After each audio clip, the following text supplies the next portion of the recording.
Hello, ladies and gentlemen. Welcome to Sidequest. This is your weekly video game episode. What are we on? There's a show. Here we go. My gosh, weekly video game podcast. That was a rough start to the day. I am not Dylan Muss, which you might be confused why I hijacked this show, but I am the trainer, Kirklin and Taylor, and I have here with me today. Sins of a Taylor Field. Yes, ladies and gentlemen, this is a very, very special. I feel like this is a first. Taylor and Kirkland hijacking of a side quest. If you followed Geekverse in the past, we've definitely done two-man episodes and reviews, but not just a specific gaming topic show. And I think this is going to be a special one.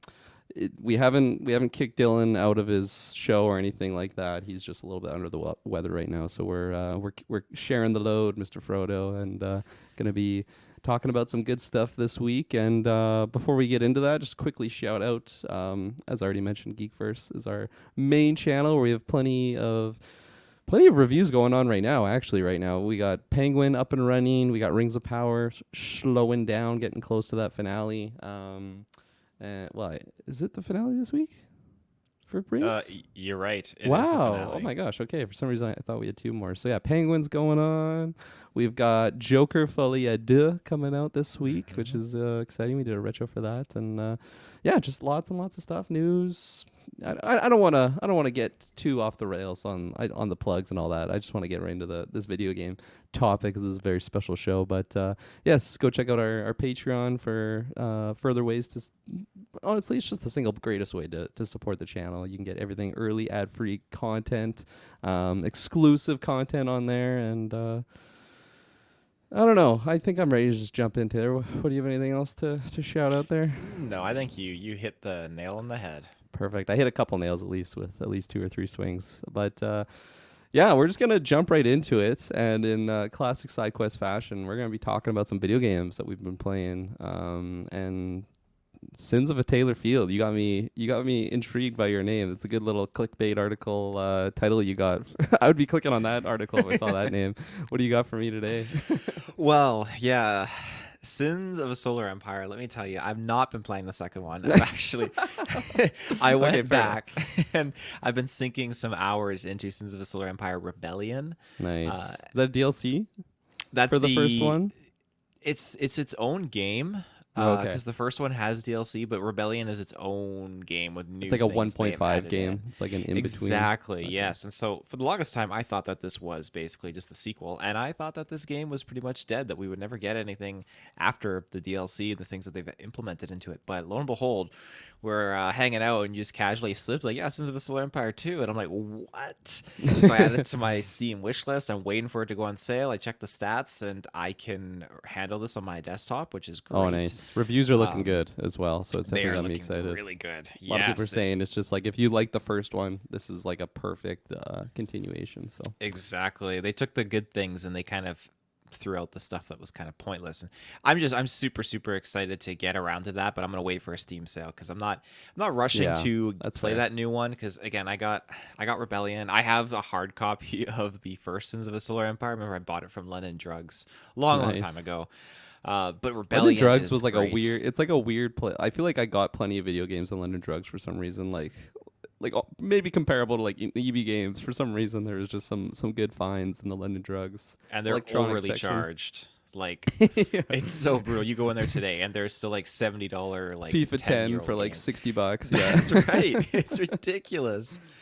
But yeah, so I've been sinking the hours into Rebellion. It feels good. It took me a little bit of time to kind of get back into it and figure out just the basics of like what's going on. So I started off small, have your allies, and I forgot that there's so many interesting things when you're fortifying your planets and when you're trying to fortify your fleet, and just how you can tackle different things like trade, commerce, black market, and like setting bounties on your opponents and dealing with pirate fleets coming after you and all of that jazz. And so I took a quick little video that I'm going to share with you because I want to show you just the scale of this game is so I've seen some amazing. Videos and it blows my mind. I feel like it seems overwhelming with just how much, because it is all real time. Like, can you change like the game speed at all? Like, is there options to, like, pause and like think about what you're doing, you or can it's just pause. continuing You can moving? pause it. Yeah. So And there.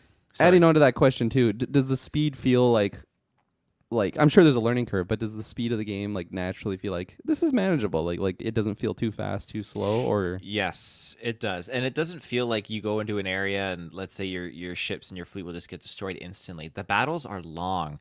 And I like that because there's a situation where I had a planet, I was defending it, and my main fleet was about two systems away, or sorry, two planets away, and I was being attacked. And I thought, okay, you know what? I don't want to pull my main fleet back from this defensive position, but I think I have to. So I pulled my main fleet back to my main planet here, and it was great because it took a while. But this battle was happening at this planet where my small little fleet was getting reinforced from the production lines, but it was getting destroyed. And so finally my main fleet arrives, and there's a little bit battle here, and like it's just cool because they're both fronts. The fleet in the middle is being sandwiched and like trying to like take them on, but then they fly away.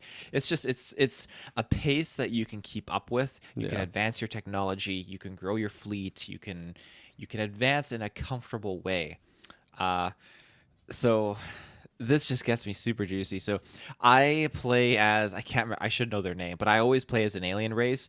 There's like advanced humans, there's regular humans, and then there's the aliens. And I play as the aliens. They have like, I just love them. They're great. And you can Covenant, yeah. You can play as like their main loyalist factions, or you can play as the rebellion versions. Each have similar ships, but different super units, different abilities, whatnot. So this, if it'll let me play it, there we go. This is a fucking Holy huge shit, fleet that I built, and so you got capital ships, you got smaller cruisers. So is there a lot of like micro movements you have to do in the combat, or do you just kind of get your ships in there and they do their thing, and you then get your kinda ships go in there do and other stuff? you can designate them to auto task them to respond in certain ways, but this is what I love, is going from planet to planet and just watching your ships doing like hyperspace jumps. And this is like my big boy, my super unit. Holy shit. This is purple is enemy and the yellow is actually my ally, just fucking them up. And you can see yellow's got another super unit over there. And then just when you see the fleet coming in like this, that's tasty. it's just What year is this game, by the way? Do you know off the top of your head? I'll pull it up. Like, this doesn't look that bad. Like, honestly, I feel like this. I was expecting it to look more dated. This game came out 2012. Oh, okay, that's over actually a decade ago. Still like newer than I thought, though. For some reason, I thought like specifically Rebellion was that. I'm just thinking like Sins of Solar Empire. I feel like the first time I had heard of it was a while ago, but I mean, you said it was already over a decade. It was over a decade. That's already a long time ago, but yeah, this just looks crazy. And like just comparing some of the footage I've seen of the new game, it just looks that much cleaner, I think. And just more polished. Some complaints I have heard is that the game developer used like some AI to help like just speed up the UI design process. Apparently the UI isn't really, it's just not that user friendly. It's not that great. Not that good right now, but that's always something, if enough people complain, they can hopefully patch that at some point. Yeah, of course. It's epic though. Yeah, I've always been interested in this game. I feel like I talked to you about this game, honestly, like Target. Like I feel like that's around the time when it got brought up. I don't know if I found it and was talking to you about it, or if you just told me about it and I was mentioning just my love for strategy games and RTS games. And no, but that looks amazing. And on that topic of just RTS games, if you or anyone else out there listened to last week's Sidequest episode, I was talking to Dylan about have you played like Age of Empires, Age of Mythology, those games? I've not. Yes, I have played Mythology a century ago. And Age of Empires 3, I really got into that one. Nice. But specific battles. I like specific scenarios. I see, yeah. So for Age of Mythology, quickly, a little update people if they didn't listen to last week's episode. That's like by far my favorite RTS game of all time. I always just love like the history and like the Greek mythology and all that stuff. Like I just loved all of the aspects of that game, let alone the actual gameplay. And they recently came out with Age of Mythology Retold, which is doing really good right now. A lot of people are loving it and having a great time. I purchased this game, and for some reason, it just will not launch for me on Steam, and that's a big bummer because this is like the first time that I was like, man, like I'm really hyped for this game. I'm gonna get it, download it. I had like I think Shay was at like a night shift that Friday night. I'm like, I'm just gonna stay up for like fucking 7 hours and just play this from like 6 in the morning. Like I'm just committing my whole energy to this. And it would just not launch. And I've tried so many fixes. They've had a couple patches that came out, and I'm like, oh, hopefully the patch will fix it. No, nothing. I've disabled like certain programs that people say might be like interfering. No, just bit the bullet. I ended up refunding it, which was really, really sad because I do still really want to play this game. It does look really fantastic. I do have like the old age of mythology that, again, like if I want to just scratch that itch, I'll probably just go on there. But it's just like, I'm also just bitter right now, and I'm like, fuck that. I don't even want to play Age of Mythology now that I can't play this one. So, yeah, that's my update from last week. I still can't run that game, and I've since refunded it. But the day that I refunded it, because, you know, I'm looking at this game I just bought, and I'm like, well, I was using that money for a game, so let's just look at these other things. And I was looking at Sins of a Solar Empire, and I came close. It was in my cart at one point, but I was like, this is also the type of game I feel like I want to watch like a YouTube tutorial to like learn how to play it. That's what I ended up doing like the first time I got into like a Total War game, which now is, you know, one of my favorite strategy games of all time, Total War Warhammer. But like, I think there's something about those strategy games that are really deep and like almost the level that you have to like watch YouTube tutorials just because it's like it's such a high skill ceiling, and that's what makes it fun. And like you can just sink thousands upon thousands of hours into it. So I definitely still want to try Sins of a Solar, because the only sci-fi strategy game I think I've played would have been, not counting Halo Wars, would have been StarCraft 2 specifically. I went really hard on that game, not like competitively or anything, but just playing a lot the campaign, and then with some friends doing some LAN battles. But yeah, just because this game is so different than like a classic I don't even think it is considered an RTS game. It's like a 4X or something like that, whatever the specific subgenre of a strategy is. But just yeah, the scale of it, when you see all of those thousands of ships, and then you like zoom out and you go to like manage your other planets, it's just like, oh my gosh, multiple solar systems. Yeah, like exactly. Like the Trade Federation here or something. Yeah, absolutely. Sheev. If you're looking for something a little bit more simple, I would recommend, have you ever heard of Stronghold or Stronghold Crusader? I think so. Let me look this up.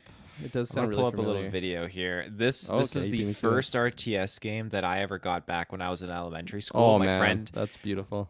The graphics are super retro, but man, like looks like Age of Empires though. It looks it's like similar. Totally the castle building. This is Crusader. Then they have a more the other one is just regular Stronghold in the medieval setting, but this is Jerusalem. Like, it's fantastic. It is such a fantastic freaking game. I cannot recommend it enough. They've done Stronghold Crusader 2. There's a whole bunch of sequels on Steam. There's bundles that you can get. They've really, really done a great job at kind of reviving and like keeping this game alive and just really delivering out. Like, the building your castles is fantastic. You can have so many creative approaches and dynamics, getting your units in there, setting traps, and just trying to keep your population, your village happy through either religion or food or different jobs, and having your citizens like create your weaponry to build your units and whatnot. There's so much, and all it comes down to is really like they're trying to kill your king before you kill their king. Yeah, it's such a freaking great game of just building, dealing with things on the maps, quarries, stuff like. You'll only ever hear good things from me on it. It's just a fantastic, nostalgic trip for me. I've sunk so many hours into that game. That's awesome. Yeah, no, I definitely have never heard of that. So thanks for sharing. That's interesting. Okay, anything else on Sins for now, or what else have you been playing? What else have you been playing in your days? We played some Call of Duty this weekend. The Haunting. Oh, nice, you did get on there. Yeah, Haunting is in right now, but it's a bit of a downer because the Halloween Rebirth Island is only through, there's a specific Purgatory Island mode, which is not what you necessarily think. So it's more objective based. And then there is the Hellspawn, which is dealing with the zombies, which we've played before, where you spawn in with your team, and then some player turns to a zombie, they kill you, you turn to a zombie, you can come back by killing humans. And you want to be the last human alive, and it's brutal. So that being said, it's a shame, because if they had the regular Resurgence mode available, it would be beautiful, because the map is a horror, like, nightmare. It's so awesomely redesigned for Halloween. I love it. So we had to do the regular map rotations playlist because they didn't have regular Rebirth available. So we're playing on Vondel, Fortune's Keep, and then Rebirth, which is Kind of lame. We got a few very close second places, but we didn't get any wins. There's still a couple days left until the Halloween event officially starts, where you get Sam from Trick or Treat, and that's what I'm waiting for. They have Michael Myers in there right now, and that's who me and Travis have been playing as, Michael Myers, so he's pretty fun. But yeah, that's pretty much it. Hell yeah. Cool. Well, thanks for sharing that, and you're just getting me excited on strategy now. I feel like Sins of the Solar Empire just got like, it was already on my list, but now it's I mean, it's already been in my cart, you know, let alone on my list. I feel Just like sitting in your cart, not your wish list. it was in my cart. Like I told you when I was refunding, I was like, "Am I doing this right now?" And I was like, no, it's fucking like 11:30 at night right now. Let's go to bed." Always a wild time to start a brand new strategy game late in the wee hours, because I feel like the first session is like hours long, because you're just like learning everything and just getting totally engulfed. But okay, we're gonna quickly take our first ad break of the day, and then we'll go on to what I'm playing. So yeah, we'll be right back. And we're back. Taylor Field. What have I been playing? What was I talking to Dale? Oh, I'll just quickly shout it out here. Have you heard of Cult of the Lamb at all? I've talked about this game multiple times on. Okay, nice. Dylan and I did a review a long time ago, and then I think it was last week's episode I was mentioning that jumped back into it, but now with Shay, because they've included a co-op mode now, which is fantastic. And quick update, we beat the game today, which was really fun. And I think we'll still put in like a few more hours into the game, just because there's certain things we want to upgrade in our a little cult village, and it's a definitely like a grind game, in the sense of like you're constantly having to like manage things in your little village, in your little cult there. And because we are like so late in the game, it's very self-sufficient now, which is satisfying, but it's also like, oh, we're getting so close to the max upgrade in this, and then max upgrade in this. So I think once we get to like that point, then we'll probably call it on the game overall. But yeah, no, just wanted to update that. I beat the game now, as my first time beating it since I first bought it. It's the first time I think I killed like the first 3 bosses, and just for whatever reason just kind of put it down from there. But playing with another person has made it a lot more enjoyable, and just we were really enjoying the just kind of like the city building aspect of the cults. It's a lot more fun having 2 minds, you know, who you're gonna sacrifice, you know, and all the little aspects into managing a cult. And yeah, I just love the characters in it. They're really cute. It's a funny like just mixture of like cute animals and just like really like dark satanic things that are going on. So yeah, really love that game. But beyond that, what have I been playing? Oh, I was having this, you know, hinting at my name here, the trainer. I was having a random just itch for some Pokemon in my life. I was like, man, I don't know. I just want to have like a little chill, just hunting for some Pokemon here and working my Pokedex. So I think thanks to Patreon Tyler, he just gave me Pokemon Sword or Shield, whatever one it was, on the Switch.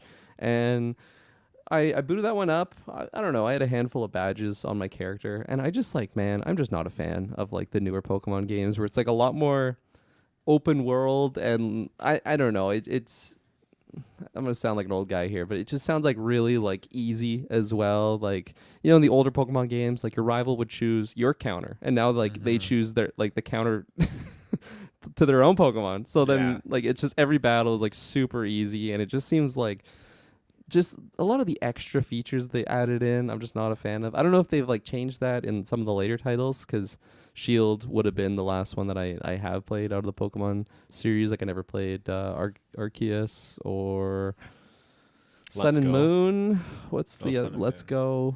And yeah, so those ones I haven't played. But yeah, I was booting that up, and I was a little disappointed, because I'm like, well, I want that itch of Pokemon, but don't have to do this.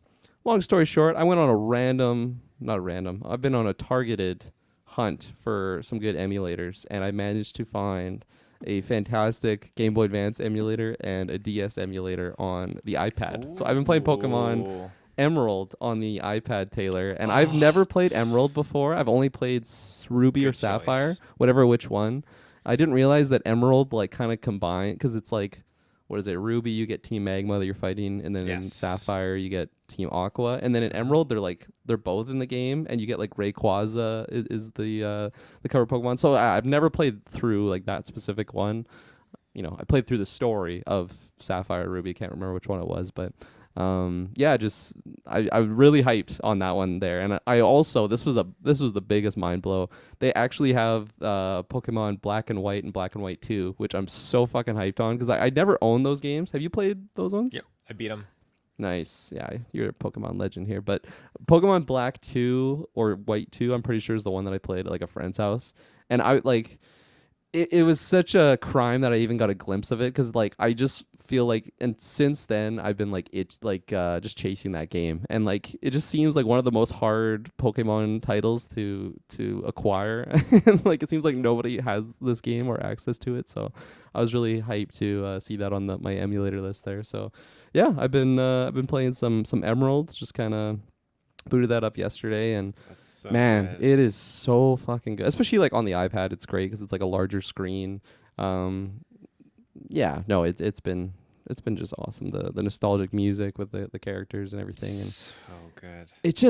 they're just like, and again, like nostalgia is a factor, but like they're just so much better than the newer games. Like I know there's like customizing you can do to like your character in the new ones, but it's just like something just really just, I don't know, special about the old formula of the older Pokemon games. I was gonna start on Leaf Green, like the older ones, and because I was like just looking at these lists, it like made me do some research on the Pokemon titles, and I never realized like there was Pokemon, what was it, Green, Blue, and Red, like those were like the originals, and then they like kind of redid them into Fire Red and then Leaf Green, and then same thing with Gold and Silver and then it went like Shining Gold or something like that, Radiant Silver. I can't remember which ones they were, but yeah, I didn't know that they had like those alternate versions. I imagine like the original ones was the because Fire Red and Leaf Green, those ones were colored, right? They weren't black and white.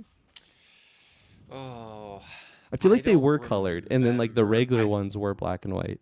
I thought yellow was the colored one, and Oh, okay. I can't quite fire. remember, but for whatever reason, yeah. So I feel like Fire Red or Leaf Green would have been the one that I probably played the most like as a kid. So I don't know. I just kind of wanted to start it on Emerald because I never played that one specifically, and yeah, it's been lots of fun, man. I've just been really enjoying it and enjoying the challenge. Like it definitely feels like I have to like, especially like I took Trico as my starting Pokemon because I never did that one before. I think I did Torchic like the first time around, and my rival now when they meet me and they have like Torchic, and it's like, oh my god, I have Trico and then like a couple bug Pokemons. So like one Ember use just fucking one shots my Pokemon here. So I kind of had to shift my strategy a little bit. Obviously, you want to have a nice, well-rounded roster, but that was kind of where I was at in the early stage of the game. And yeah, it's just so good, man. Oh, I'm gonna probably keep updating. Every so often when I'm on the side quest here on my Pokemon journey, because I don't think it's gonna be one that I'm like grinding, like I'm playing like 10 hours every day until I like complete the Pokedex or something like that. But it's just like a nice little casual background game. Like if I don't know, Shay and I are also watching like Schitt's Creek right now, which is just fantastic. So like have that on in the background, playing some Pokemon on the couch. Like it's just, yeah, it's fun. I don't know. I'm not like the biggest Pokemon fan, but it's definitely, especially the people around our age range, I feel like it's just like, it's probably rare if you played video games back then and didn't get like exposed to at least a Pokemon game. Definitely a big part of just my growing up, even just like the cards and everything. So yeah, another thing too, when I was like playing Pokemon Sword and Shield, I'm like, I don't fucking know any of these Pokemon, man. Like some of these designs now are just like so goofy in my mind. Like it's just so like on the nose, whereas like back in the day they just have like just some like, I don't know, Nose Pass. That was one that I was fighting today, and I'm like, what a fucking stupid Pokemon. But like, I don't know, just compared to some of the more modern ones, I definitely prefer that. And yeah, I just really liking it. So that's kind of been my quick little summary of what I have been playing. Yeah, I think that's kind of it. College football here and there, getting in the football vibe, which has been fun. And officially challenged Travis. We're going to be playing that on stream now for the charity stream. And he did, because, if anyone out there is a deep follower of the old Gauntlet reigns, I've never beaten Travis in a Madden game before. So his little asterisk was like, well, if I beat him in college football, it's not Madden. So, but, he's already making his excuses, like prepping for the loss, which, Sounds about right. hopefully I can deliver for him. But Yeah, that's kind of been my gaming news. I mean, I was on last week, so not so much has happened since. But I was gonna say, like, if you didn't have the emulator with for playing like Pokemon Emerald, a good one for the Switch would be um, Diamond and Pearl, because then oh, they okay. remade those ones for Switch, so they're a little higher quality. And which one is that? Sorry, you said It's like Shining Pearl, Brilliant Diamond, I think it is. what was the That's original version? Like, what was the older game called? just Diamond and Pearl. Oh, okay. It was Diamond And Pearl. Okay. then they had Platinum, which that's the version I still have that one. That's the one that I like. That's kind of like the Emerald equivalent for that Okay, like generation. the triple game or the third game. Yeah, Yeah, which I wish they did still. It would be really nice if they kept at it, but yeah. yeah. Hopefully, I cross it off my list on my Pokemon Mm. adventures. But yeah, I'm sweet. glad All you're right. doing Emerald. Yeah, me too. Rayquaza on the cover. I was just like, oh Mm. man, what's this game? And then yeah, I did the little Google there, and then I saw that you fight both foes there, which is great. But Mm-hmm. all right, let's move on to our first official topic of the evening, which is fun that I have you here. Actually, I'm gonna add on to quick little games I've been playing. Taylor Field, have you played? You must have played Wildlands back in the day, hey? I say back in the day. It's not that old of a game, but it feels like an old game now. Which Ghost Recon, Wildlands? Oh, Ghost Recon. Oh, I played Ghost the Recon living Wildlands. daylights out of Wildlands. Man, Oh such man. a fucking great game. I think I put like I don't know, I got it on Steam years ago and I think I have like 80, 90 hours on it. Like I totally got hooked. I never finished the story, but I just loved like taking down like like the little outposts and whatnot and just like the Mm-hmm. strategy element too. I absolutely loved. And yeah, I really, really loved that game. I never really had like anyone that had it like on another system to play with, which would have been much better, but it was still really fun. I still had a blast with it. And then, yeah, I was on PlayStation Catalog and I saw Ghost Recon Breakpoint, which is like the next game in the series. That's the one that they had John Bernthal in. Did you ever play that one? No, I heard bad things, so I never bothered.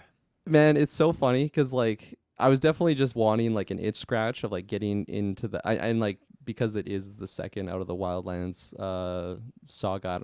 I guess they're kind of connected. It's like some of the characters are the same, but like the villain's not. It's kind of weird because this game is a lot more.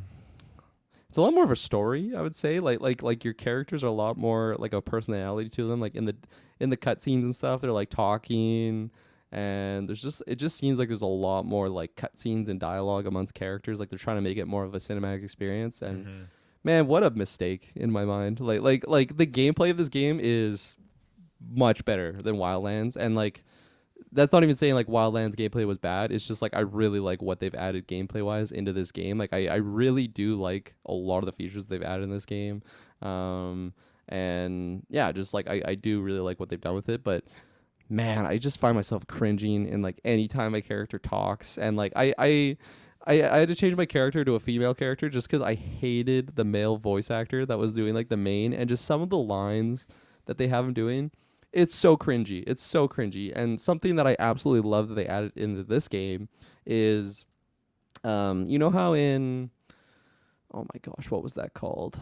What was the online game that they did? Division. Division. So you know in that how it's like your weapon, like you level it up or you just level up. You get different like gear, kind of like Diablo. Yeah. And then when you're shooting headshots, you're just doing criticals, but you're not like killing the guy or anything like that. Yep. This game, like out of the box vanilla, that is the game system. Like you level up your guns and whatnot to do that, but they also have an immersive mode, which it just completely disregards all weapon levels, anything like that, and makes it a more immersive experience. So how it would be like in a classic single player, like Ghost Recon game where you snipe someone in the head and you like actually kill them, barring they don't have like a big helmet on or something. But like I love that is just a feature because someone like me that doesn't really care about like grinding and like raiding to get like a purple gun or something like that can just go in and play it like a more like the immersive experience. And you can the accessibility options in this game are also just really fantastic. So the actual gameplay and the accessibility of what this game is, massive fan of. But man, I wish there was an option to just skip every single cutscene and dialogue. I like it is just so cringy to me, and it's just like, man, I really like a lot of what the gameplay loops that Ubisoft has in their games, whether it's like the Far Cry games, even like Assassin, like just I really like Ubisoft games for the games, but like I don't know, just like witnessing the story in this, it's just like what like this is not even necessary too. Like it's not like I'm playing this for the story, right? I'm not in this to like follow John Bernthal and find out why he like betrayed the U.S. military and like this big like hoorah type story that we're trying to have, and like just having like my protagonist is like a really unlikable character. Like I don't know, it's just I'm really not liking that aspect to it, but gameplay wise, it's fantastic. So I'm kind of caught in the middle. I would definitely recommend it though. If you're a fan of Wildlands, because it's pretty much very similar gameplay. But yeah, story's really not that good, and I kind of like I had only really heard bad things going into it as well, so I was kind of cautious, when I downloaded it. If they had Breakpoint and Wildlands on the catalog, I probably would have downloaded Wildlands again, honestly, just because of what I heard. But I am glad I jumped in there just for, like I said, like the new gameplay features they included and just some little quality of life updates that they've had, or sorry, that they brought into this one versus the first game. So yeah, I've been liking it so far. I'm only like a couple hours in, but yeah, it's definitely scratching that itch of just being the grassy knoll up in the wilderness and sniping and taking down. You can actually like melee in this game too, which you couldn't really in Wildlands, which is a big deal. So that's nice. And yeah, that's my last game I've been playing. In Wildlands, did you ever do the Predator I did. event? I did, and I did it by accident. I think I don't know what was. I think I had like. I used to play that game with like music on, which was weird because it's also a game you kind of want to like hear things.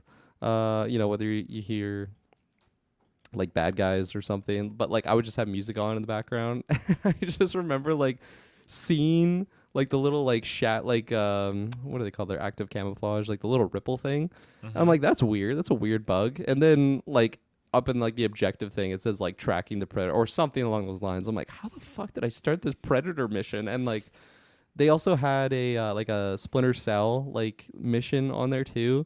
So I had gotten the game like years after it come out. So whatever version I had acquired, it was like the deluxe with like everything in it. So I had all those things already added. And classic Ubisoft too, you could like update, like you could change your clothes to have like an Altair outfit or something, like the Assassin. Yeah, so like all that stuff like Ubisoft usually does. But yeah, no, I totally good shout out that Predator mission. It's very fitting too, because it's like you kind of feel like Butch's crew, like you not do. In the 80s, but just like that elite force of like a military group going in there to like hunt something in the woods, like it just, or the jungles rather. It just like it totally fits the overall aesthetic. And obviously same thing with the Splinter Cell. Well, that's more realistic maybe than having a big alien hunting you. But yeah, that was a hard mission too in that game. He was really tanky. I remember I had to kind of cheese the kill in order to get him with my soldiers and whatnot. But yeah, Breakpoint, man, that's one that like, if it's just like, but same thing with Wildlands. If we just had like the same console when that game came out, I could just totally see us sinking hours into that game. I feel like we would have a similar play style, because I just had so much fun like dissecting like an outpost and just like what's the best, and like get your drone in there, get like the whole aerial view, and like you kind of know everything, and just like really like strategically take it out. And like, yeah, when I play those games, I play like max difficulty and like all like minimal HUD and like everything like that. And in Breakpoint, they added just so much more features for that like realism aspect to it, which I love. So yeah. Did you do the Terminator event in Breakpoint? Because that's pretty cool. They added that. No, I didn't even know that was in the game. So that's cool. That's cool to see. Yeah. Neat. Yeah, neat. So yeah, that's my little DLC for my games I've been playing section. But no, getting over to Ubisoft, that's what drew my attention to it. Apparently we got some Ubisoft stuff going on. We got some delays, AC Shadows. Are you looking forward to that game just overall? Like how's your hype level on it? My hype level's pretty high. Yeah. Pretty high. I've been chatting with Ruben about it. Oh, nice. We're looking at possibly doing some discussions about it, maybe reviving something, but we'll see. Yeah, no name drops. Yeah, no name drops. We're pretty stoked on it and pretty hyped for it. It's unfortunate because currently I think that I am with you now and losing the video game draft. With what we're going to talk about. Welcome to the show. Yeah. But the game itself, they have so many little quality of life additions to the mechanics of the game that really got me excited.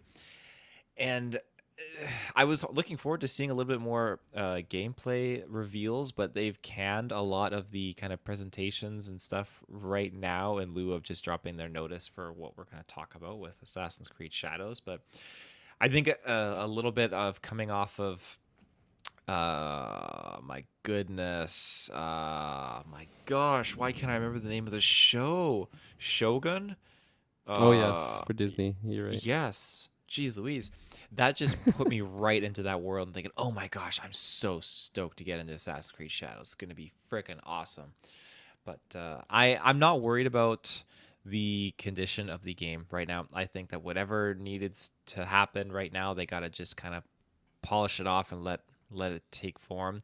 Ruben was telling me that there are two kind of communities right now. I think people that are just, and I'm hopefully not saying this incorrectly, but there are some fans that are just a little bit upset in the representation of certain things in the game, and other people that are just like, hey, well, it's just a game, I just want to play it. So there's kind of like a little bit of a divide in the community that's just kind of being dealt with. And so I don't think that that's necessarily a reason for why they would delay the game. I think that there is probably something that is more heavily involved, maybe something back end that would cause such a thing. To me, I don't think Ubisoft really delays their games often. I mean, I have, unless you're like a Division 2 or something like that, but Was or maybe Skull and even Avatar. Bones? Was that a Ubisoft game? Yeah, you know what? I'm eating my words One now. of the Skull and biggest game Bones delays of was all time, like right what, there. 10 years it felt like. Fuck. Good 4 weeks, lord. 10 days. Help me to Yeah. recollect. I redact what I said. Yeah, Ubisoft's delaying all their games right now. Not good. But I mean, what's the last one that you played? Because Mirage was the last one As before Creed? this. Yes. Odyssey would have been the last one I played.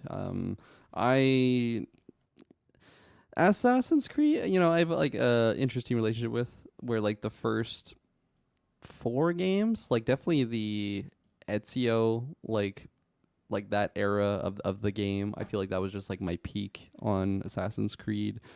Assassin's Creed 2 has always been my favorite of the bunch, just because I had so much hype for that game. It was like my most anticipated. Like I remember just watching like the E3 demo like multiple times. Like I couldn't believe what they had added. A jump up from the first game to that one. And you 100%ed it too. I did. I got all the feathers. Yes. That was like one of my biggest platinum achievements of all time. That and Modern Warfare 2. I remember grinding for those stars, those 69 stars, and in the Spec Ops mode. But yeah, no, back for Ass Creed. Yeah, Odyssey I think would have been my last one. And another thing for the PlayStation catalog, if anyone out there doesn't know, they have like a Ubisoft collection. So I think like pretty much all of the Assassin's Creed games are on there. And I kept looking at that list and just thinking of like, man, I kind of want to jump back into that. But like, which one would I jump into? Black Flag was always one that I remember just really, really loving. Like, it was just so much fun to play because you're just kind of a pirate. Like, it's just a really fun game to play, more so than am I invested in this like really good assassin story, kind of maybe how I felt the Ezio ones kind of were. But I also was really interested in, what's it called? What's the Egypt one? Origins? Origins. Yeah. Origins. I was really interested in that one too. How'd that one do? Like, not necessarily numbers wise, but just like, what do you think of it? Was that a good one? I could not tell you based on my memory how well it was received. I feel like personally for me it was great. Nice. That was the Okay. first Assassin's Creed they decided to take a year off and kind of like skip a year, right? So it was Right. 2 years before we got that title released, and they did a whole new combat system. They really changed a lot of different dynamics and the way your character's moving around and whatnot, and it really, really worked for me. I liked it. They had it so that in the original Assassin's Creeds, there wasn't really a level.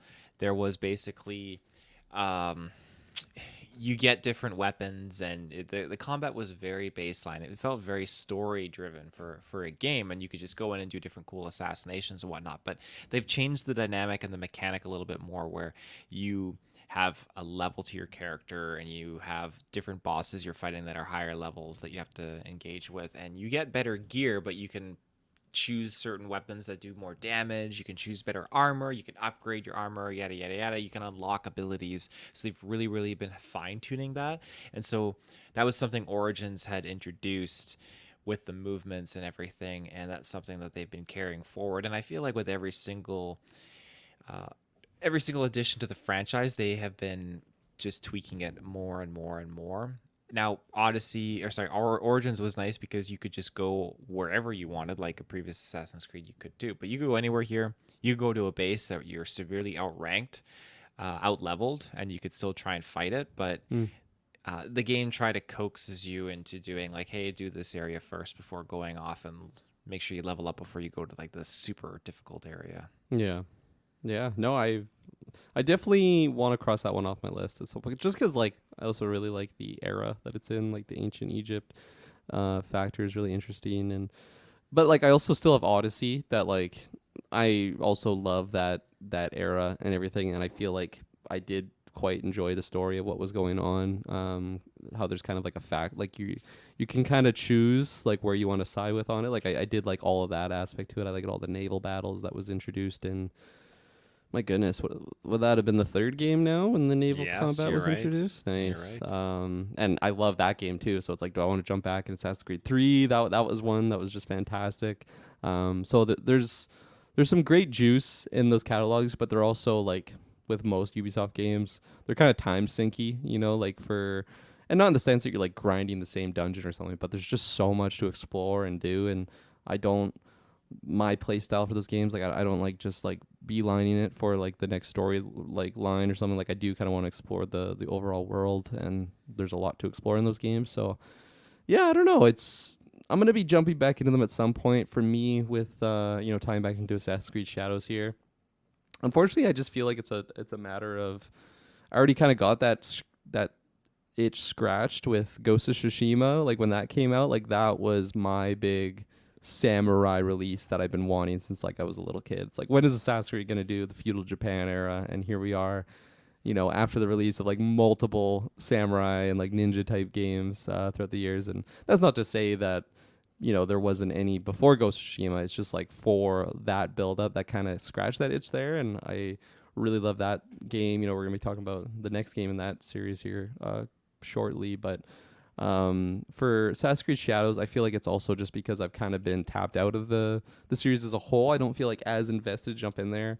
But I don't know. Like, I think maybe eventually I'll jump in there. But it's also, I don't know. Like, even if this game was out right now and I had the whole catalog of Assassin's Creed games to jump into, and I had time to just jump into whichever one I want, I probably wouldn't choose Shadows. Honestly, I'd probably choose Origins or jump into Odyssey again, because I do want to see that story completed. But yeah, no, I think it's not just because I don't know. I don't want to say it's just because of the Ghost of Tsushima, like scratching my itch. Like there are also other factors on why I wouldn't want to jump into it right now. But I don't know.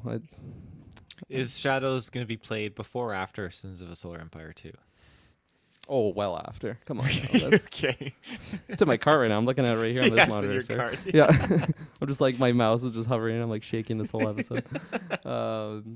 Definitely Sins of Solar Empire 2. I'm definitely gonna have to check the performance though of hopefully my computer can run it, because my computer's still kicking, but it's definitely in its later life cycle. It's gonna have to get replaced here pretty soon, but yeah, looking forward to Sins. But what else do we got for Assassin's Creed Shadows? We have, oh yeah, so it's now been delayed to February 14th.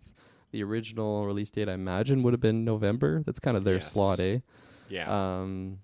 And I don't know. I don't really have much to say about the delay, because I'm not like, itching to get onto this title, but also I would always rather a game get delayed than release half finished and just kind of collect people's money and call it a day and leave it at that. I definitely would rather the product be more finished, but in talks of like what could be the cause, it's just, I don't know. I would imagine just performance issues, and hopefully the game launches and it's really great. Hopefully they hit the ground running there.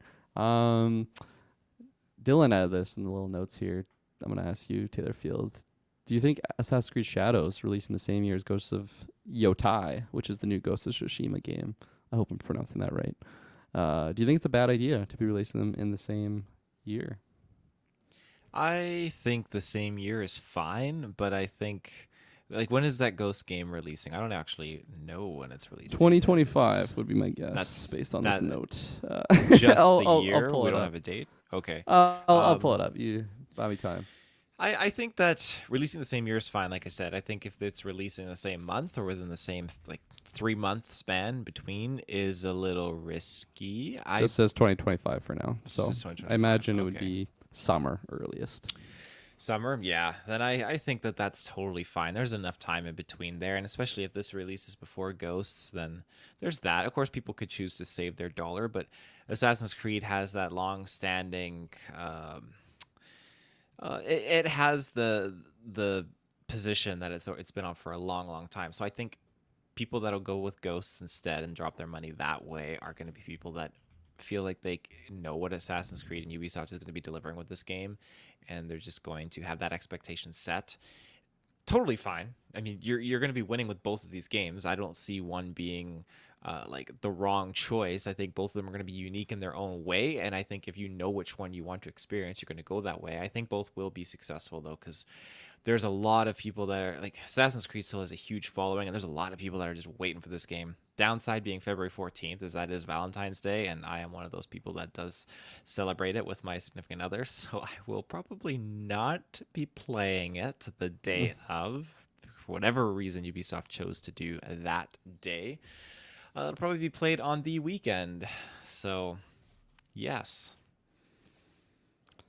Fantastic. Sorry, I was looking up how to say the title of Ghosts of Yotei. I think that's how you say it. no, Yotei. I imagine I'm gonna be saying it a lot tonight, so I hope I was trying to find a way to say it properly. But yeah, for sharing the year date, I don't really see too much of that. I feel like, especially just, since Ghost of Tsushima came out, like we've had, what was that From Software game that came out before Ghost of Tsushima? Sekiro. It's a Souls type game, so it's a little bit different than what Ghost is, but it's still the same aesthetic. We've now had Rise of the Ronin come out. We've had Black Wukong, whatever that one's called. I feel like that's not really the same, but it's also kind of in that ancient Chinese, type of vibe. But for specific like samurai titles, I feel like there's just been quite a few more out now that I'm kind of used to it. So like seeing, let's say like the release for the new Ghosts trailer, and then I see like an Assassin's Creed Shadows trailer. It's not just like, this is just a rip off of those same games. Like I feel like I'm just more accustomed to seeing more of a similar type of just time era and aesthetic as some others now. So it's not as jarring maybe as it might have been in the past. Like if I had the first Ghosts trailer like announcement and then this, it would have been like, oh my gosh, like this is kind of funny that we're getting both these back to back now. But yeah, no, I don't really think too much of that, especially that Ghosts doesn't have a concrete date that can kind of change and delayed. go wherever. It could, yeah, who knows. We'll have the same announcement. Well, we'll be talking about this in the exact same situation. But yeah, no, I don't really think too much of it there. And I think kind of, as you mentioned, Assassin's Creed has like their key following audiences that will be getting the game no matter what the era or anything is. As long as it's an Assassin's Creed game, they're going to be there and jumping on it day one, and no matter what, they're going to be there. So I don't really see too much of it in that sense. Like I don't really see the February release slot making like a big difference numbers wise than if they would have just released it in November. Maybe November is like a hotter time to get the games because you're heading into the holidays and most people are either off school or like off of work for like a week around that time, so they have a lot of time to kind of grind the game. So maybe like fans that were really itching to get on it, like obviously that's any delay kind of sucks in that sense, but yeah, I'm sure they would have been happy to get a finished product as opposed to a very buggy mess and just really hate the game and get some critical errors. So yeah, that's kind of my take on that. And the other thing that we got to talk about is Ubisoft is coming back to Steam with Assassin's Creed Shadows after the I'll say it nicely, the that's not even really that nice, lackluster performance wise of Star Wars Outlaws and X Defiant. I'm sorry. I don't even know what this game is. I've heard of it, and I never I wanted to play apologize, it. everyone that's out there, all the big X-Defiant listeners. It's a free-to-play first-person shooter. Okay, yeah. Don't feel bad then for not hearing about this. Ubisoft admits X-Defiant flop, adding to company's woes. So just like the first thing I read. So yeah, coming off of the lackluster performance of those previous two titles, they're going to be returning to Steam, which I believe they're loyal to Epic Game Store before that. I should really confirm this. Normally I just throw it to Dylan. He's such a savant with this stuff. He just knows all the facts top of his head. But I'm gonna fact check that, so I'm not just spitting stuff out of my yin yang here. But I also what was it? Uplay? Was that the Ubisoft? Oh yeah. Client? What Terrible. a fucking piece of shit that was, hey? Man, I hated Uplay. I feel like every time I loaded it up, I'm talking about now my computer's kind of at the end of its life. When it was brand new, Uplay, I swear, would crash my whole fucking Shaved system. off at least 10 years off of it. That's why I can't run anything now. It's because my Uplay usage and its young lifestyle. It's like saying to a smoker, oh, you're gonna be feeling that when you're later on in life. That's what my computer feels right now, booting up some Uplay. It was going too hard on the Uplay, but fuck Uplay. I hated that thing so much. I'm glad it's gone, but. Yeah, I don't know. Whenever I play these Assassin's Creed games, I'm always more of a console guy, so this doesn't really affect me by any means. But to me, it makes sense. Unless Epic Game Store is paying them a buttload of money to be exclusive, why wouldn't you just be on Steam? I feel like that is the go-to PC. What would you even call that? Just platform, video game shop interface, download, or whatever the hell you'd call that. But yeah. Because that opens it up for what people can play on their Steam Deck, right? So I mean, that's a big factor there. Yeah, no, handhelds now. Which have you seen one of those in the wild? They're actually pretty fucking sweet. Oh, maybe I have. I'm not sure. I have one buddy that has one, and I feel like it took me a while to realize that you can just play the same basically Steam games on there. I thought it was kind of how you have a PlayStation exclusive game, and then you get the PSP version, which is very different. Or how you'd have a movie tie-in game, and then you get it on the DS, and it's clearly extremely different than if you would have got it on Xbox 360 or something. Yeah. But yeah, it says Ubisoft forward June 2024. They're gonna be on Epic Game Store. So I don't know how that works. If there was a contract, and they're just this isn't working, we're gonna go to Steam. I don't know what causes those decisions to happen, but it's interesting nonetheless that they're making the shift, and as just a business decision, it completely makes sense why they would be doing that. Yeah, I'm gonna attribute it to probably exclusivity rights, just for hey, we'll give you, I can't remember when Outlaws came out, we'll give you 3 months with it on this platform or this platform, and then we'll put it out everywhere else. So. Yeah. Hell yes. I clicked on a link and it just froze my whole system. I apologize. You got a Uplay. Yeah, my computer's still trying to load up Uplay right now. Oh, that was the last thing I was gonna mention was they also said that it's gonna launch on Steam day one. There won't be a time release if if if they're exclusive to Epic Games, it'll come out first on Uplay and then Epic Games Store and then Steam now. But I don't know. Makes sense to me. I guess I somewhat get it for a Sony game to be time delayed on Steam, but I don't know. It's not like Ubisoft has their own console that they're putting games on. It's fun. To me, you would want it to be accessible for everyone day one to just really pad those numbers. But right. What do I know? I've never played a video game.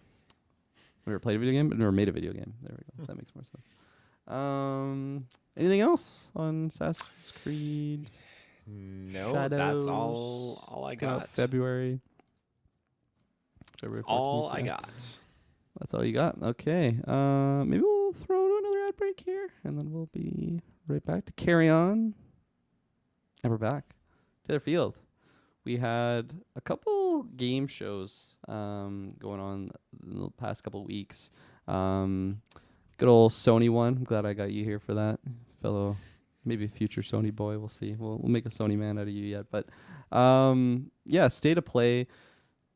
I don't know. I didn't follow the whole thing. I felt like the overall announcements and what was going on was a little bit lackluster. Like I feel like I didn't really have high expectations, but I was still expecting for maybe I'll admit maybe I had higher expectations that I would like to admit, but then they came out and it's just like, oh, okay, yeah, no, it's nice that they had the ghost image and the little teaser there, because that's definitely would be like the talk of the town, and then maybe just a little bit more Astrobot stuff I think they were talking about on there, and just a lot of like, remasters and talking about the new PlayStation 5 Pro, and just saw a lot of memes about that, and a lot of side by side screenshots. A lot of people are sharing, which are great. And they also showed off some PS5 chromas, which I'm never gonna get or anything like that, but fuck, they look sweet. I like the look of them. Just like the kind of pearlescent metallic look of it. It looks pretty damn awesome. But I'm still sticking with my white PS5 that I'm still rocking here, but. Yeah, I don't know. I don't really have much to talk about for like specific games other than just ghosts, and even with that, like I there's not that much to dissect other than we got confirmed that we're not continuing on with Jin's story, which I mean, there might be some division amongst that topics amongst the fans and whatnot, because Jin was just such a fantastic protagonist. I really like the voice actors that played him, whether it was the Japanese version or the English version. I actually, me saying that, I'm pretty sure it was the same actor that did both. So I thought he was fantastic. I really liked a lot of our side characters that were in that story, and it was just a fantastic game. And I am totally fine jumping to the next one with a brand new character. It also just feels like you're following his progression of like becoming the ghost of Tsushima, and then he's like the ghost of Tsushima, and like, what is he just gonna get like stripped of all his weapons and go into the next game? Like he's just like a level 1 character again with like no weapons or anything. Like I just find it would kind of be jarring. Seems a little too extreme of a word, but it'd be somewhere along those lines of it just feels like lazy of just, okay, how do we get Jin in the next story and like make it believe that he's gonna be at the start of his tale to the by the time you're like 10 hours in, you're gonna feel a lot more souped up and ready to kick ass. Just make it a new story, a new character, and I totally trust the team like writing that story for just what they're able to do with the first game going into the second one.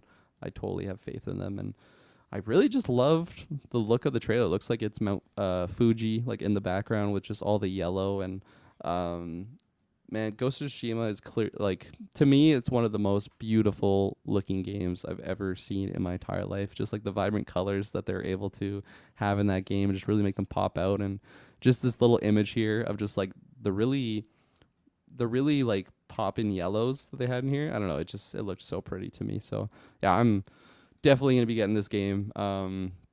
I'm not going to say day one right now, but because all it says is 2025. We don't know what's going to be going on in that whole year. But yeah, I'm very much looking forward to that story. And yeah, no, I don't really have too much more to add on that one. Yeah. It looks beautiful. I've not played Ghost of Tsushima, and that being said, it's not something that I just don't want to play. I just don't have a PlayStation now. I can't remember if it's available on PC yet through Steam. It is. It is? Okay. Then that's actually pretty enticing. Maybe I'll keep my eyes out, add it to my wish list. There's a few Sony exclusives. Before or after Sins of a Solar Empire 2?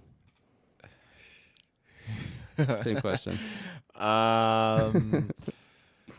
That's a good question. Maybe before. Oh, wow. That's surprising. I would have said Sins first. I'll say 60-40 before. I respect that. But I think though that the game definitely it looks gorgeous, and I look forward to seeing what they include, because the trailer had this. I don't know if this was a feature in the first one, but the trailer had this like this scene set up with the wolf or the dog, and then it looked like the dog kind of like stopped the aggressiveness and then kind of like just ventured off. I'm thinking like, okay, do you have like a pet that you can kind of use in like combat, like a companion? I could see that actually. That wasn't a game mechanic in the first game, but you interact with a lot of foxes in the game, and they're just really cute, and the most you can do is pet them. But I could see building off of just that idea of like, a neutral pet or animal or something like that kind of siding with you. They had the wind. Right. The wind was one of, it's a fantastic game mechanic they introduced. That was kind of your compass. You would like swipe up on the touchpad, and then the wind would blow in the direction of like your next objective. Oh, that's cool. Just a really sweet minimalistic way of having like a big arrow over your head, like pointing in which direction. So I would imagine we're sticking with that system, which it's very minor, but like, man, I just feel like that little detail goes such a long way of, because you're able to almost have like no HUD, and because this game is so beautiful, you don't really want a HUD blocking anything. You want to see everything. So I am happy. I kind of took that as just like, yeah, that same thing is in this game, and yeah, I'm loving it. She also had like a banjo or something on her back in the clip, and I'm like, fuck, please let me play some Sweet Samurai twangs. Some twangs. Sorry, I kind of cut you off. Oh, no. I was saying twangs. But yeah, the wolf. And then just adding on to like any potential new game mechanics. I'm sure there'll be a bunch of little quality of life improvements here, but the game is just really solid release. It's kind of like, to me, with how I felt about Spider-Man 2, that I think the overall story was like slightly better, and everything was pretty much the first game, but just like better. It's funny, we're kind of talking about like Sins of Solar Empire 2 reviews are kind of that as well. Like, if you like the first game, it's basically that with some added features. So 10 out of 10, because the first one was just that great, and I would expect the same thing going into this one, because that's how I felt for Spider-Man 2. It was just like, yeah, no, I just felt like I was playing Spider-Man 1 with just more stuff to do, and that's not a negative by any means. Like, you don't want to stray too far from the formula that obviously worked. Ghost of Tsushima was a fantastic game, so that one, like, I will have high expectations for. I think I'll be tempered with my expectations story-wise, just because I really like the twists and turns that happened with just some of the characters that are like close to your character in that first game. It's just a really well told story, I think, for the first game. So I don't want to expect the same level of it, but it's also like, wow, they hit it once, there's no reason why they can't get to that bar again. But I think though something that could be improved on the first game is just gameplay, just for little things that they'll add on to smooth it out and make it that much better. And right. I'm excited for some more just PvP or not PvP, PvE content, because I really like the just the overall how that story went, like the little online mode that they brought into it. Yeah, it's definitely something to look forward to. And yeah, hopefully they stick to the date of 2025, and then we can see some like gameplay. Gameplay would always be nice. 100%. Other than that, like I said, it's just like a couple of remastered things, like Horizon Zero Dawn remastered. The Lego one, right? Yeah, Lego Horizon. Yeah. That's right. Yeah, I think it was just called Lego Horizon Adventures. Yes. I'm sure that'll be a blast. I have not played Horizon Zero Dawn, so I don't really have any attachment to like the IP or these characters. But another thing that's on the PlayStation catalog that I finally bought a second PlayStation remote. So now that's how Shay and I were playing Cult of the Lamb, and they have a bunch of the Lego games on the PlayStation catalog. So like, I never played like the Jurassic World one or Park, whatever which one it is. I really want to play that. I've never watched The Hobbit, but I heard the Hobbit game was actually pretty fun, so maybe boot that up. And like just like everything from the Lego Marvel. Like there's just many titles Lego there that Marvel is like top tier open world. Okay, that's good to know. Maybe I'll add that to the top of the list. But there was one more in there. I can't remember. Pirates? Oh, Indiana Jones. Oh. That one. I don't know if it's good or bad. I feel like one person had a heated rant about it. Maybe it was Dylan. I can't remember now. But yeah, someone had a history with it. It might have been Dylan, because maybe I'm I making thought it was this up. Dylan, but he got an Xbox, and it came with like a dual pack of like Kung Fu Panda and Lego Indiana Jones when you get like the original Xbox 360. And it might be a different Lego game, but I'm pretty sure it was a Lego game. He'll confirm on the next Sidequest. 100%. But yeah, no, I love those Lego games. So don't know if I'll get that one just because I'm not really attached to the IP, but I'm just excited to jump into more Lego games. Great, just couch co-op times, and yeah, anything else? Hitman in VR. It's cool. Not a VR guy, but yeah. No, overall, I think it was kind of a lackluster state of play. It was just like, okay, this is going to be the Ghost announcement, and that's going to be that. So If you're a Ninja Turtles fan, that's pretty cool. They got some Shredder's Revenge DLC. I saw that. I thought those were supposed to be like our turtles. I'm like, what the fuck happened with like the art design on them? They look so weird. But then I realized it was it was not our turtles. It was different characters. So that was nice to see. But Shredder's Revenge. I still have not played that game, but I remember playing the one arcade game they had at Scandia. I'm pretty sure it was similar to that. Similar, yeah, exactly. The arcade Ninja Turtles game, but yeah, I think it's on Games Pass right now for anyone that's interested. Nice. You reminded me too when I was looking through this list, Paul World. Me and Dylan did a discussion, like first impressions on Paul World on Sidequest, and that was just to reveal here for PlayStation. Is that the Pokemon one? That's the Pokemon knockoff, and I'm pretty sure I haven't read any articles. I've just been seeing headlines that I'm pretty sure that they are under like they're being sued by That's Pokemon right. company. That's right. Which is like, it's weird that it's happening now. I feel like it would have happened like right when that came out. Yeah, but I think that they're just kind of like trying to like build a case for I just feel like Nintendo's so aggressive with like copyright stuff. Like, I feel like it would have been shut down like instantly, but I don't know. We'll see what happens there. There's very stark comparisons of like, yeah, this is very clearly Pokemon, but yeah, I'm curious like how, I don't know. I'm not like a big law guy, but just like what their case is going to be of just like, I'm sure that it's just a lot of gray areas on like why it's not specifically copyright infringement, but I don't know. We'll see what happens. Yeah, we'll see. Okay. What's the time? We got an hour. I'll quickly ask you here, Taylor. They have a new game announcement, new Xbox game. Moon Mystery. This is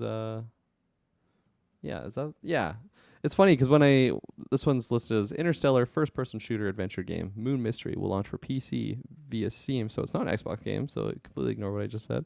When I first read this, though, I thought it was like it says interstellar first-person shooter game. I thought it was like, man, they're making an interstellar game based on the movie, and I'm like, what a fucking choice. That is wild to me. Just 'cause they have like the big gargantuan black hole that they're kind of showcasing there. But I don't know. I'm always open to a new Star adventure game. The last one would have been Starfield, and I was very much looking forward to that until they announced that Xbox exclusive. So I have not played that game, and maybe one day I'll jump in there. But I'm open to, if this one's releasing on PC, maybe one day I'll either upgrade my PC or be able to get it on PlayStation. But I don't know, just some of the things that they're mentioning here, it kind of looked interesting to me. I kind of glossed over the article of just like adventure game but with like unique puzzles, and I'm curious just how much they would be focusing on the actual puzzle aspect versus just it being like a BioShock, for example, that you're just kind of going through shooting things, and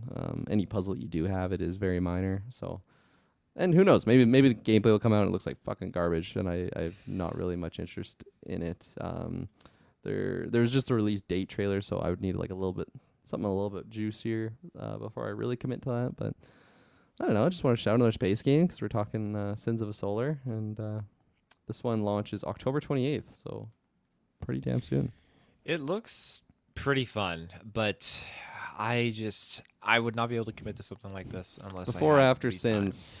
Oh my god! Oh, this is and after Ghost. for sure. And after Ghosts as well. Yeah, I mean, it reminds me a lot of Starfield when I'm looking at different parts of it. But yeah, it's just something that I got to put on the back burner. But I would love to do it. It looks like it's a lot of fun, and this is definitely up my alley for a game. But I just need to wait. Right, and speaking of waiting, you can wait till next week for next week's Sidequest episode. Taylor Field, I think we're all but done for this week's discussion. That was lots of fun. That was lots of fun. A lot of Ubisoft talk, a lot of space talk. It was fun. It felt like centered just for us this episode. So it kind of, I don't know, it just kind of everything fell into place for it to just be you and me hosting it this week. It's the fates. We got Dylan. No, we didn't get Dylan sick. Yeah, we need to talk about these. I snuck into Vancouver. I drove hours last week to sneak in, and no, I did not do that. Hopefully he's on the mend. He'll be back and give you all that fresh, juicy goodness next week. Are you with him next week? Like who's? I have no Travis? idea. Probably Travis. I take it one day at a time here on the side of the lake, but I'm not too sure. I'll have to take a look, and hopefully Dylan will be there nonetheless. And if not, I'm sure someone it'll just be Travis interviewing himself. Yeah. He likes to talk. So yeah. But ladies and gentlemen, thank you so much for joining, and that's all I have to say. So until next time, bye bye.